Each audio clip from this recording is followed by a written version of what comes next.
Hello everyone, this is xCirrex and welcome to my tutorial for General Crew and Roamer roles within Fate of the Irrbloss.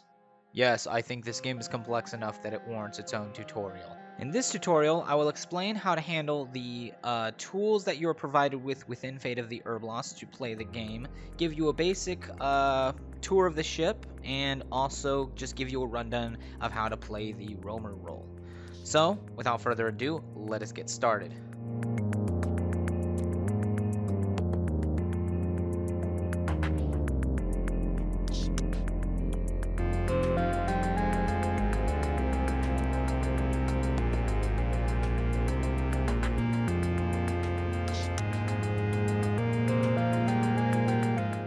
Upon launching this game, some of you might immediately notice these warnings laying around. This is a warning letting you know that you do need a certain finger bone within your avatar to be able to use the buttons. Now, if you're playing on desktop, this isn't as much of a necessity, but these warnings will still appear. So to bypass it, you might need to either temporarily pull out a avatar that has the finger bone, either by having one within your list of avatars or by just cloning a friend's if someone happens to have one. And then after you enter through these doors to do so, then you can switch back to your preferred avatar. Now, let's say I want to proceed into the game, but as you can see, impims don't have the index distal bone, so I can't even use my regular avatar for this. So, for that reason, for the rest of this tutorial, I will be using a different avatar. And also, in any future tutorials, I will be using a different avatar. Voila!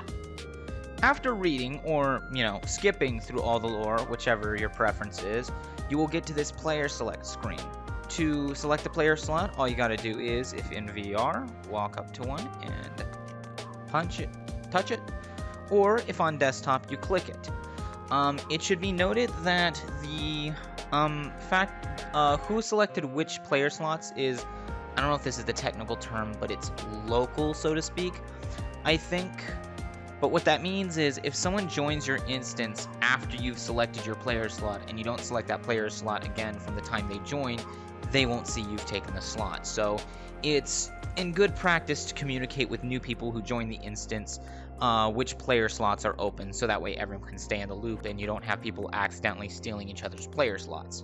Once the game has been started, you will be able to proceed on to these doors on the left, and from there, you will see that there are stations for each individual player slot. You just simply approach the one that has the marker above it, and you should be able to proceed there.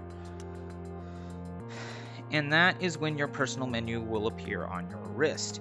If you're on desktop, instead you will receive a little bit of a HUD in the lower center of your screen, which will contain the key bindings for your tools as well as the radio and your health bar. Now, opening this player menu, as we can see here, we have a few options on the right here that can be useful and for various reasons. If you happen to be a lefty and would prefer to select the buttons with your left finger on your right hand or from your right wrist, there's a swap side button here for that purpose. Next, we have the Move Blue Sphere button. If this button's location is not in a very convenient position for you for one reason or another, you have the option to move it by pushing this button.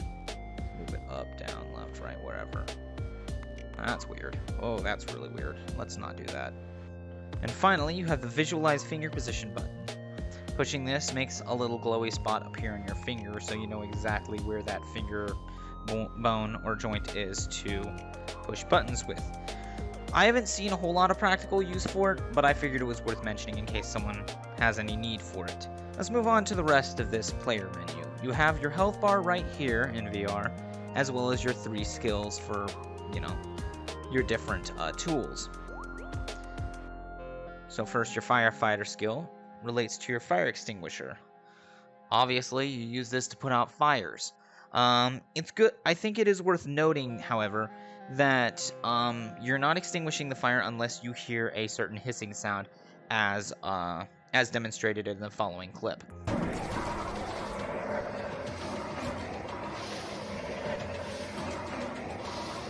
If you don't hear that hissing sound, you may need to reposition your fire extinguisher and where it's aiming. Usually aim closer to the base of the fire, which is usually how it works in real life from my knowledge as well. But that should help you a little bit. Next, you have the welder. You use this to repair systems as well as breaches on the ship. If a system takes damage or, there's a breach on the ship, you just press this up next to it while holding the trigger and you should start repairing it. You'll know this is happening if you start seeing sparks flying out of whatever it is you're repairing. And the bar on the back of the welder will also start filling up with blue. When that bar fills up all the way, you will either succeed at repairing the tick of health on the system or at repairing the breach. Finally, you have a pistol, which is a pretty straightforward concept. You point and shoot it. Not much to it, that's all there is. Now that I've familiarized you with your player menu and your tools, next we should talk about the last few steps to start the game. All you need to do next is make sure you get a photo taken. After you finish taking your picture, you next have to select your role as the game considers it. This basically affects the stats and how well you can handle doing different things. So repair crew obviously has a better mechanic ability, can repair things faster. Firefighter with better firefighting skill, and soldier with better fighting skill, which really only translates to faster firing rate. But there are other stats to be taken into consideration with this. For example, repair crew does have a lower health pool. Firefighters don't take any damage from fire, move slower, but also have slightly higher health, from what it seems here. And lastly, the soldier moves faster. Again, this guide is mostly centered around the role of the roamer, who just goes around the ship and repairs systems and isn't assigned to a specific station. I would generally recommend either repair or standard crew if you are to be a roamer. I'm going to be picking repair crew for the rest of this tutorial. Once you and your crew have your jobs and roles sorted out, all you need to do then is hit ready, send me to the ship, and you will board the Irrbloss.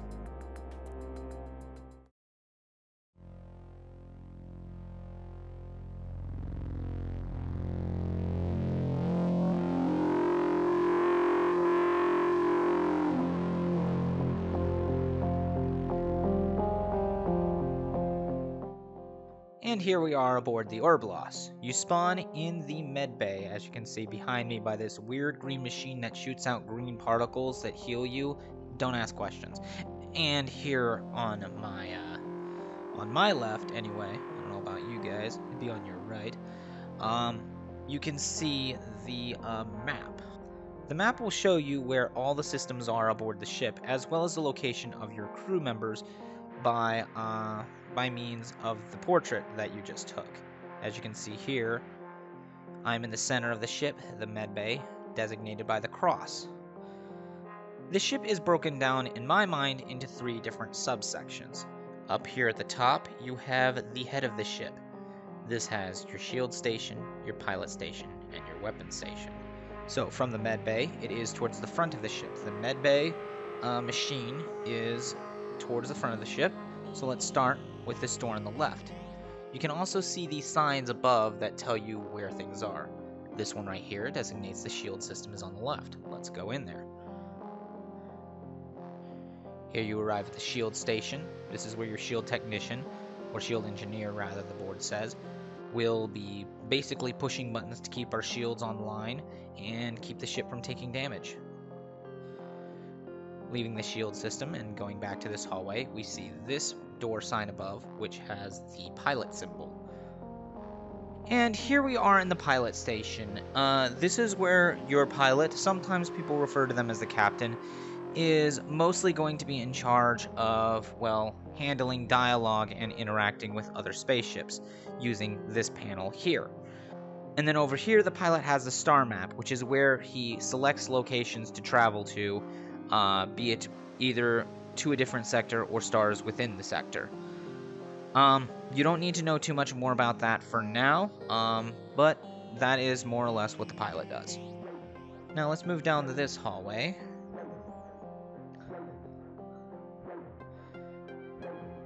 see, this also leads back out into the med bay. And above, again, we have the signs. Again, we have the pilot station in front that we just left, and the weapons station. Let's go into the weapons station. This is the weapons station where your weapons expert, I believe it's called weapons engineer. They keep calling it engineer. Anyway, will designate weapons to attack enemy systems. That's all that we'll go into on that for now. That's all you really need to know as a roamer. Now that we've covered the head of the ship, let's move on to the secondary wing of the ship. The wing on the right, which also contains the hacker station. So from medbay, there is a door to the south. Proceed through this door, and you will see two big signs. The signs on the left designate the right wing, since again we are facing the back of the ship, so things are kind of reversed. And the signs on the right designate the left wing. So let's proceed on to the right wing. Here you will arrive in the inventory room. This is where the pilot will manage upgrades for the ship, as well as the weapons and the subsystems and inventory. From here, you will see again we have two more signs. This door directly in front of us will lead to the hacker station. Let's go check it out. And here we have the hacker station. This is where your computer specialist, as the board says, will have access to two panels to help with various things on the ship. First, the hacker has access to the airlock controls and door controls, which using this, the hacker can effectively extinguish fires anywhere on the ship. In most cases, this is the most desirable way to extinguish fires because it's fast and efficient, and you can do it all from one place without having to go anywhere. I believe there are some circumstances where it might be better to extinguish it directly, but it depends on the circumstance. Second, the hacker has access to a hacking table. Using this, the hacker has the ability to hack into the enemy ship and shut down one of their systems for a brief period of time, which can be very helpful in combat. Heading back out and back into the inventory room, we have here on the right the teleporter room. In the teleporter room, you have over here on our right the teleporter. It's pretty straightforward. You go up and push the button to get teleported to wherever you need to be teleported to. The only two things in the game that currently have any kind of teleportation involved are the store, where any member of the crew can enter the store, though the pilot needs to be present to actually see what's available in the store and to make purchases. This is usually a place where people gather around to delegate and discuss what they want added onto the ship. The other thing the teleporter is used for is stations. If you're going to be playing as roamer and not as a soldier role, you probably don't need to know too much about that. But basically, one crew member is sent onto a darkened station with no lights except for the light of their pistol to guide them, and try to find any resources available on board. That pretty much concludes discussion of the teleporter. Since we are now done with the right wing, let's go ahead and discuss the left wing. So, all we need to do now is head back into that hallway south of medbay once again.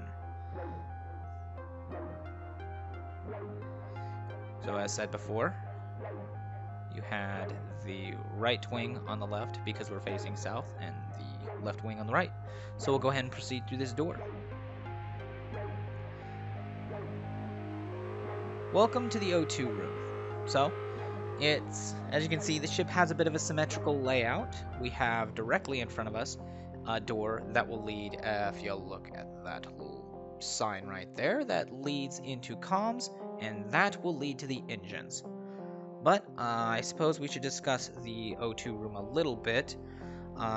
If O2 goes down, oxygen in the ship slowly starts decreasing. So it's relatively important you get it fixed up again before that becomes too serious of an issue. Having O2 online allows the ship to be constantly filtered with new oxygen and produced into the system, and keeping everyone from dying from asphyxiation. Good stuff. That being said, let's proceed to comms. this is the comms room. If you look here, this is basically the main comms system. Comms, as you can see, actually starts with having 5 ticks of health. Losing any of these ticks of health doesn't seem to do much of anything, but if you lose all 5, not only does the map go online, but the radio that you can use to communicate with other team members also goes offline. I haven't talked about that yet. Let's go ahead and discuss that. In all the main rooms, aside from the hallways of course, you have a radio that can be found, and it has a screen and a little radio button next to it. As you can see, pushing the button turns the radio on. It will have a video feed sent to your other crewmates on their radio system as well, so that you can all discuss openly. I will say only one video feed will be present at a time, but audio can overlap amongst other players. If the comm system gets knocked out completely, or something else knocks out comms, like an environmental hazard of sorts that I'm aware of, it will cause not only the map, but also the radio to be rendered completely inaccessible and gone, kaput. No, you don't get them. That said, let us proceed on. Back into O2, we take a right, and that will lead us into the engine room. Then finally, here we are in the engine room. So, the engine basically is what allows the ship to move around, obviously, because it's an engine. So, it should be noted that you always start with 1 power on your engine, but it can be increased over time. And the more you increase both your engine and your pilot systems, the better your overall evasion stat can increase by, seen up here at the top of your whole bar on the map.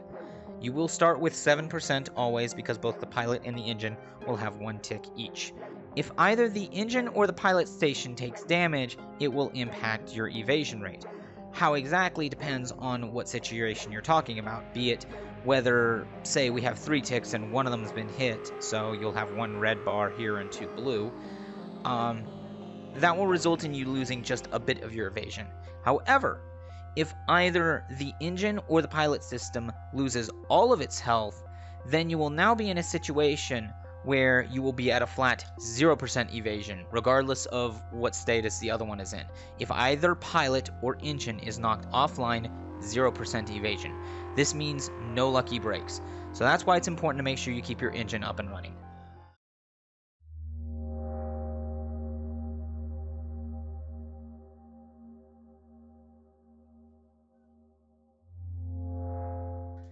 That more or less concludes the tour of the ship. Back here in O2, I thought this would be a good place to end, since this is the #1 place you should probably stay if you are in a 5-player game as the roamer. Because if you look here, you will have your shield engineer generally staying in shields during battle. You will have your weapons engineer generally staying in the weapons during battle. Your pilot, although they don't have as much they can do during battle aside from calling a retreat,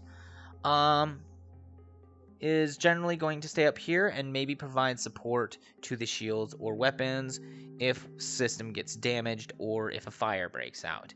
They will also likely be more likely to fix medbay, though you would also be able to do that from O2 if you wanted to just walk the 2 hallways to get there. Finally, the last remaining player aside from you will be in the hacker station. And it's generally better they stay in the hacking system even if they aren't doing much of anything, but they can also roam around and fix things as well. But this is the exact reason why it's best to stay in here, because the player spread is all throughout this part of the ship and there is nobody over here if you're not. So having a person to be able to provide an immediate response to a system taking damage is a good thing. That is what you want to see. You will also see, looking at the map, you can see little green health bars under each of these systems. This is another way to keep an eye on systems across the ship to make sure you can be there to quickly fix it if something gets damaged. In preparation for combat, you can be waiting in either O2 or you could be waiting on comms, given that you have a window to see the ship outside and any potential environmental hazards. If you get good at identifying weapons, that can also help you to know whether or not you're dealing with a thermal weapon or not. Ideally, though, your weapons engineer will be feeding this kind of information to you. The damage types the enemy has, how many layers of shielding they have, as well as whether or not the enemy has a teleporter. That information is crucial to deciding how you should prepare. My preference is to always have a welder available. But from there, it depends on what information I get from the weapons station or however else I obtain that information. If I know the enemy has a teleporter, I will likely go pistol in right hand and welder in my left. If, however, there is no teleporter and either the enemy ship has thermal damage or you're facing a sun as an environmental hazard, I personally would prefer to have a welder in my right hand and fire extinguisher in the left. Sometimes as a roamer, you may come down to O2 and wait for something to take damage, and then your weapons and shields are just so on the ball that nothing takes damage and you destroy the ship, and then that's that. Sometimes that happens, but, your crew will appreciate having you staying in this area to make sure all these supplementary systems stay up and running. That all being said, that covers this rough tutorial of playing just generally as a crew member on Irrbloss and also the role of the roamer. I hope I've covered any questions you may have. Feel free to leave any comments below. If you have anything else you'd like to ask, like, comment, subscribe, whatever YouTube shenanigans you like to partake in, and I will see you guys next time.